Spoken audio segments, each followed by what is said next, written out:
दिल्ली की मुख्यमंत्री रेखा गुप्ता ने भारत रत्न डॉक्टर भीमराव रामजी अंबेडकर की जयंती कार्यक्रम में हिस्सा लिया।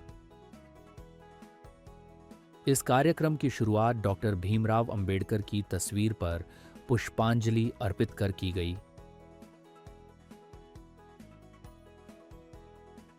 जिसके बाद गवर्नमेंट बॉयज सीनियर सेकेंडरी सेवा कुटीर के दृष्टिबाधित छात्रों ने बहुत ही भव्य सरस्वती वंदना की प्रस्तुति की। इस दौरान सीएम रेखा गुप्ता ने भी संबोधित करते हुए बाबा साहेब अंबेडकर को याद किया। महानायक रहे हम सबके प्रिय भारत रत्न बाबा साहब भीमराव रामजी अंबेडकर जी, जिनका जीवन, जिनका दर्शन, जिनके सिद्धांत हम सबके लिए, मैं बार बार कह रही हूं कि कहने क्या नहीं है विषय ये, उनको अपने जीवन में लागू करने का व्यक्तित्व वो है जिन्होंने देश के भाग्य विधाता के रूप में हमें इतना कुछ दिया।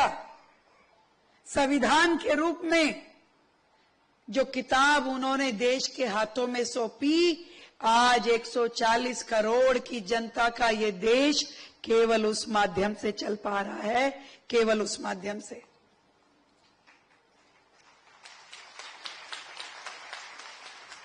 बाबा साहब की 134वीं जयंती हम लोग मना रहे हैं। वर्षों तक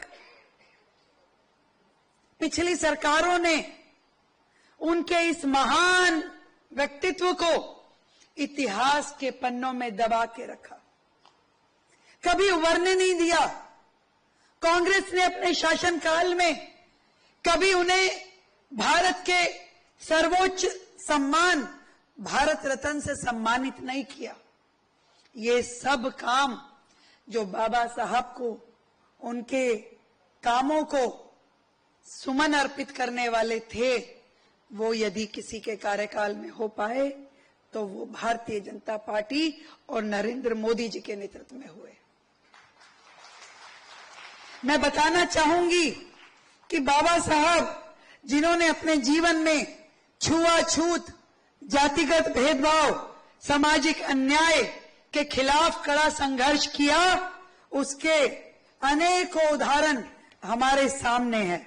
1927 में जब महाड़ सत्याग्रह हुआ, तब उन्होंने चवदार तालाब से पानी जो लोग ले नहीं पाते थे, जो छोटी जाति के समझे जाते थे, वहां से, उस तालाब से पानी पीने का अधिकार सबको एक समान हो, ये सत्याग्रह आदरणीय हमारे बाबा साहब के द्वारा किया गया।